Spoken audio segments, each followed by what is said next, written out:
Բարև ձեզ, թույլ տվեք փոքրիկ նախաբանով, այնուհետև սիրով պատասխանեմ ձեր հարցերին։ Ուրեմն հիշում եք ՀԵՑՓԲ-ի հետ կապված թեման, բազմաթիվ անգամ ձեզ ներկայացրել ենք, որ հարցը ունի միանշանակ քաղաքական կոնտեքստ եւ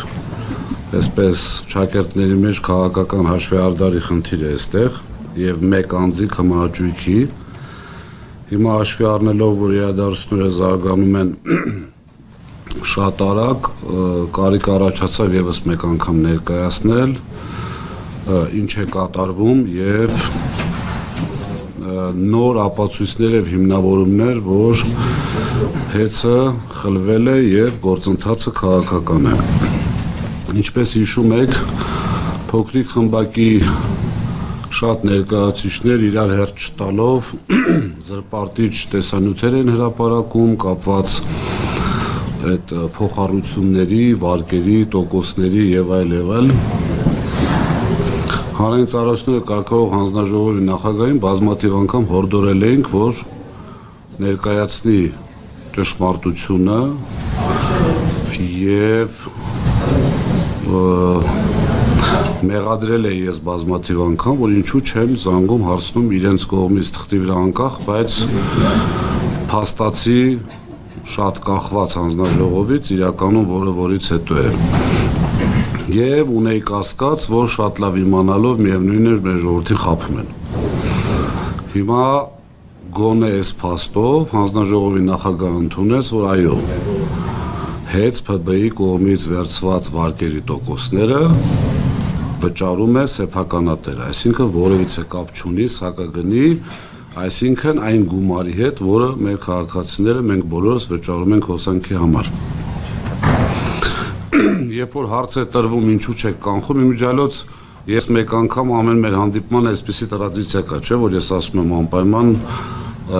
իշխանությունները ոչ մի բանից չեն վախենում, ճիշտ ասած վերջերս Սամվել Կարապետյանից են վախենում եւ ձեզանից որպես 4-րդ իշխանություն եւ ձեր շնորհիվ, դե ասում եմ ինչ են վախենում, որովհետեւ ձեր շնորհիվ շատ ճշմարտություններ բացահայտվում են եւ երեկել բազմաթիվ այսպես ստիպված եղան խոստովանել, որ դա այդպես է։ Հիմա քաղաքական թիմի ներկայացուցիչները արդյոք կունենան խիզախություն իրենց խմբակի ասել, որ ժողովրդին խաբում են, այս մի դրվագը ասեմ, մնացած երկու հարցերին էլ հանձնաժողովի նախագահը չպատասխանեց կապված ավտոտրանսպորտի եւ այդ տարածքների հետ։ Ներկայացվում է, որ քաղաքական է գնահատականը, իբրև թե չեմ կարող պատկերացնել։ Տարբեր պաշտոնյաների, այդ թվում նաեւ ձեր կողմից նշված անձի կողմից Ես կարող եմ ընդհանրապես մի բան հավաստիացնել, որ ուժեղ Հայաստանում արդեն չի լինելու այդպիսի քաղաքական գործիչ կամ պետական պաշտոնյա, համենայն դեպս մեր ուժից, որը ինչ-որ բան ուղղակի կամ թեկուզ թյուրիմացաբար կստի եւ ներողություն չի խնդրի, մի բան էլ կասի քաղաքական անձ եմ, դրա համար ես ձեզ խաբում եմ։ Մոտավորապես դա է ստացվում։ Հիմա ինչ վերաբերվում է պետության կառավարման արդյունավետությանը մենք բոլորս տեսանք թե ինչ կատարվեց այդ 6 ամսից հետո եւ իշխանությունների ինչպես նաեւ անկախ ճակերտների մեջ հանձնաժողովի այսպես փաստաբանությունը Վիոլիա ջրի հետ կապված հայտարարվում է որ դե իրենց ցանցը լավը չի ունեն նոր միացվող բաժանորդներ շատ Եվ շատ հետաքրքիր է, որ ուղիղ հայտարարում են, որ կառավարությունը իր պարտականությունները չի կատարել, այսինքն դրված է կառավարման, բայց ցանցի սեփականատերը կառավարությունն է։ Հիմա ստացվում է, որ կառավարության պատճառով ներդրումները չի կատարել, իր պարտականությունը չի կատարել, որի արդյունքում ունենք այն ինչ որ ունենք։ Հիմա այստեղ երկու հարց է առաջանում։ Առաջինը իսկ ով ասաց, որ ՀԵՑ-ը վերցրել են ավելի լավ վիճակում Եվ երկրորդը, եթե կառավարությունը Վիոլիա ջրով չի կարողացել իր պարտավորությունները կատարի, ով է ասում, որ պետք է կարողանա իր պարտավորությունները ճիշտ կատարել ՀԵՑ-ը կառավարման վերցնելուց հետո։ Հաջորդ քաղաքական այսպես առերևույթ քաղաքական լինելը, դա կապված է նրա հետ, ես դիմում եմ մեր հայրենակիցներին, որ 7 ամիս է ասում են վիճակը կրիտիկական էր եւ ինչ-որ վտանգ էր կախված էներգետիկ համակարգի գլխին եւ այլ։ Ժողովուրդ, բոլորս տեսել ենք, բոլորս հասկանում ենք ինչ է կատարվում եւ տեսել ենք ինչպես են կառավարում։ Կարգավորող մարմին անգամ տեղյակ չի, քանի բաժանորդ է հոսանքազրկված եղել Էրեբունու դեպքերի ժամանակ։ Հիմա պատկերացնում եք մի պահ տեսականորեն այսպես մեր օրոք լիներ դա, ինչ էր կատարվելու։ Եվ այդ ամեն ինչով հանդերձ արդեն ամիս ու կես է ինչ-որ ֆորս մաժոր են հորինում, իբրև թե ֆորս մաժոր կարող է եղած լինել, որի արդյունքում միակ նպատակը ու գլխավոր նպատակը չփոխհատուցելն է մեր ժողովրդին, որովհետև որոշակի ժամից հետո պարտավորություն ունի հեծը մեր ժամանակ փոխհատուցվել ամբողջությամբ, եւ երկրորդը, որ իբրև թե մենք ված չէինք կառավարում, որ այսպիսի իրավիճակ եղավ, եւ իրենց ազնվության հետ կապված արդեն կարծում եմ կասկած չի կարող լինել, անգամ չեն ցանկանում հայտարարել, որ այդ սարքավորումները, որի արդյունքում վերացվեց այդ վթարը, տրվել է Տաշիր ընկերության կողմից պարոն Կարապետյանի համաձայնությամբ։ Հաջորդը կարգավորող մարմինը չի բացառում, որ կարող են լինել անբարեխիղճ աշխատակիցներ, ովքեր կատարեն հավելագրումներ, այն ինչի մասին մենք խոսում էինք։ Հիմա հարց է առաջանում, նոր են հասկացել, որ չի բացառվում,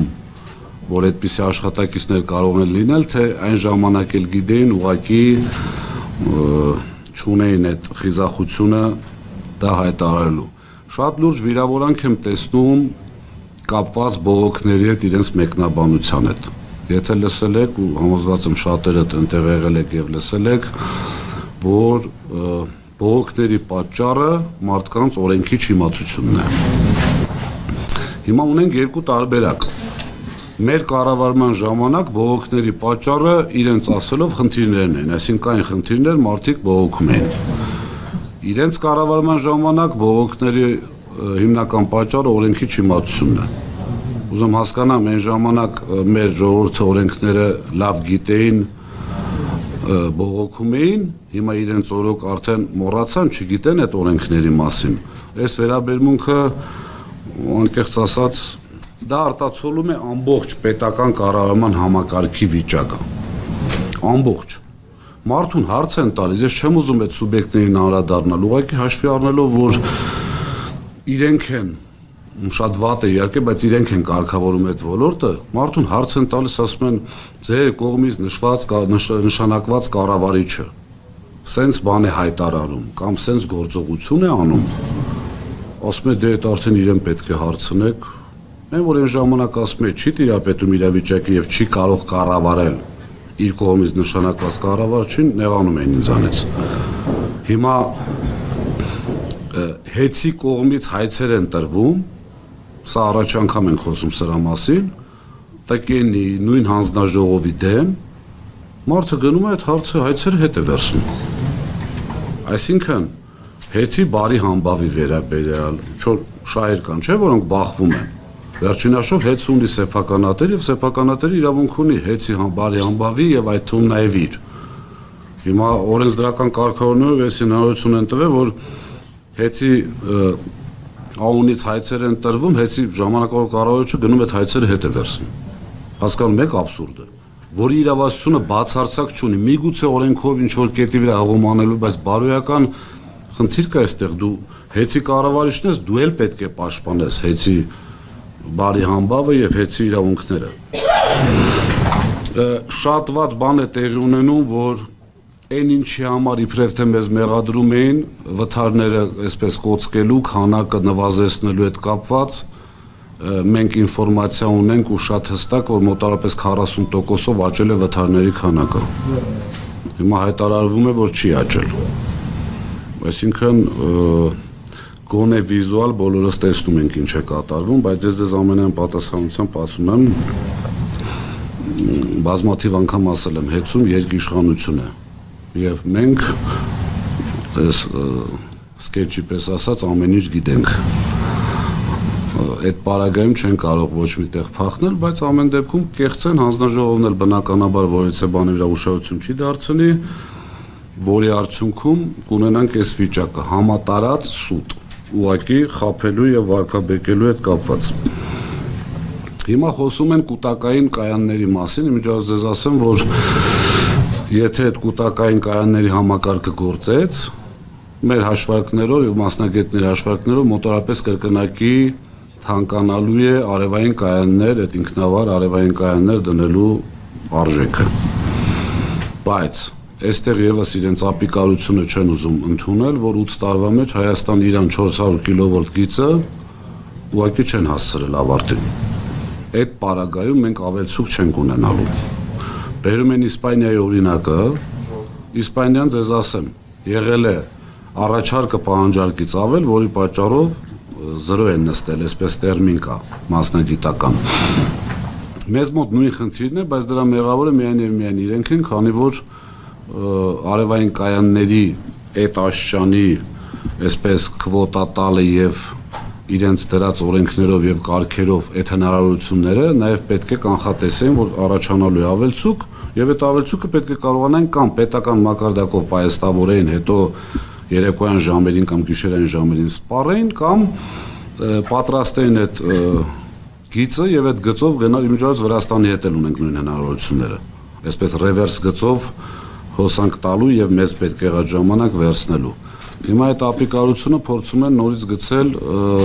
հասարակ մարդկանց վրա, մեզպես բոլորիս մահկանացուների վրա, որ արևային կայան դրանց նաեւ պետք է կուտակիչներ ունենան։ Ինչ վերաբերվում է արտադրող կայաններին արևային, սակագնի մեջ ներառված է բավականին մեծ գումար, որ արևային կայանը անջատում են, որպեսզի այսպես ավելցուկ չառաջանա, այդ ժամանակ պետությունը պարտավորվում է փոխհատուցել անջատած արևային կայանի համար, որը սակագնի միանշանակ փոխկապակցված է, այսինքն սակագնի մեջ է։ Այս ամբողջից ելնելով միանշանակ գալիս ենք այն համոզման, որ ուղղակի տեղի ունենում խաբեություն, մի քիչ ավելի քաղաքական կոնտեքստով ձեզ ասեմ, կապված վերջին ամերիկյան խոստումների հետ, այդ մոդուլային ատոմակայանների հետ, նախ ձեզ ուզում եմ տեղյակ պահեմ, որ Ամերիկայի Միացյալ Նահանգներում 23 թվականին տրվել է առաջին լիցենզիան մոդուլային ատոմակայանի նախագիծ անելու եւ կառուցելու համար, 23 թվականին կանգնեցվել է շինարարությունը, որովհետեւ պարզվել է, որ իրականը նախագծից շատ ավելի թանկ է ստացվում, այսինքն այդ անգամ այդ 5+4 միլիարդը եւս հստակ թիվ չի։ Երկրորդը, ոչ ոք չի ասում դա վատ բան է, մենք ընդհանրապես ասում ենք, որ շատ սխալ է անում, որ այդ պետությունը չունի այդպիսի արած ինչ-որ մի բան, կառուցած մոդուլային ատոմակայան, որ դու գնաս տեսնես ոնց է աշխատում, ընդհանրապես իմ ինֆորմացիայով աշխարհում մոդուլային ատոմակայան դեռևս ցանցին կպած չկա։ Կա ռուսական, որը ցանցին կպած չի, ինքնավար աշխատում է, իմ ինֆորմացիայով, հստակ չեմ ուզում ասեմ, բայց դա շատ նոր այսպես գիտություն է, որը դեռևս պետք է հղկվի, նոր մենք մտնենք, այսպես ասած, այդ պարտքի տակ։ Եվ ամենակարևոր հանգամանքը ոչ մեկ չի խոսում ինքնարժեքի մասին։ Մեր հաշվարկներով, եթե վճարվի այդ 9 միլիարդը 5 ատոմակայանի համար եւ 4 միլիարդ է սպասարկում, եթե չեմ սխալվում, ինքնարժեքը լինելու է 60-ից 80 դրամ։ Այսինքն, այդ դեպքում կամ դա պետքա ուղղակի կառուցվի չաշխատի, որովհետեւ ինքնարժեքը թանկ է, կամ պետք է սակագինը թանկացվի, որովհետև արտադրվող էլեկտրոէներգիան արդեն ինքնարժեքը թանկ է, եւ երրորդ տարբերակը պետք է սուբսիդավորվի պետբյուջեից, թաքուն, չգիտեմ, կամ օֆիցիալ ինչ-որ ճանապարհներով։ Մեր վերջի հանդիպման ժամանակ, եթե հիշում եք, մի այսպես հարց հնչեցրեցի, որի պատասխանը մինչև այսօր չեն տվել, որպեսզի 26 թվականի սակագինը պահեն նույնը, էներգո համակարգում այսպես բալանս գոյություն ունի։ Կարող է հեծը ունենալ պլյուս, ինչ-որ գումար, ատոմակայանը մինուս, իրանք ընդհանուր բալանսով հասկանում են 3 տարբերակ է, կամ պետք է թանկացվի, կամ պետք է իջնի, կամ պետք է մնա նույնը։ Հիմա ատոմակայանի համար նախատեսել են մոտարապես 13 միլիարդ ինչ-որ այլ ֆինանսական եկամուտ։ Միջև այսօր չեն կարող բացատրել, թե այդ այլ ֆինանսական... Մենք ունենք մեր կասկածները, բայց որովհետև մերկապարանոց չընչի, թող իրենք բացատրեն որտեղից։ Որ այլ տեղից այդ ֆինանսական միջոցները, Վահե ջան, ուղղորդվում է, որպեսզի այսպես ցույց չտան, որ սուբսիդավորում կա, չեմ կարող ասել ինչ ճանապարհներով դա կլինի, բայց ինչ։ Միգուցե, չէ, վարկային ուրիշ բանել են արա, ատոմակայանը պարտավորություն ուներ, վարկային, հետաձգել են վարկային պարտավորությունը, դա այլ խնդիր է, վերջինաշով այդ վարկը պիտի մարվի։ Մենք ունենք հիմնավոր կասկած, որ ամեն ինչ արվել է, որպեսզի 2026 թվականի միջև ընտրությունները սակագիրը չթանկանա։ Այդ իսկ պատճառով, այսպես միանշանակ կարող եմ ասել, որ ընտրություններից հետո թանկանալու է հոսանքի սակագինը։ Նորից նույն գործելավոճի մեջ են այս մարդիկ, ամեն ինչ անել, հիշում եք, չէ՞, մինչև 21 թվականը ինչ էր կատարվում, ընդհանուր բիզնեսի մնացածի հետ, հիմա արդեն ընտրությունից հետո ինչպես խստացավ իրենց վերաբերմունքը հենց իրենց ընտրողների, հպարտ քաղաքացիների եւ վարչապետերի նկատմամբ։ Կարծում եմ նույնը ավելի վատ ձևով սպասվում է 26-ից հետո։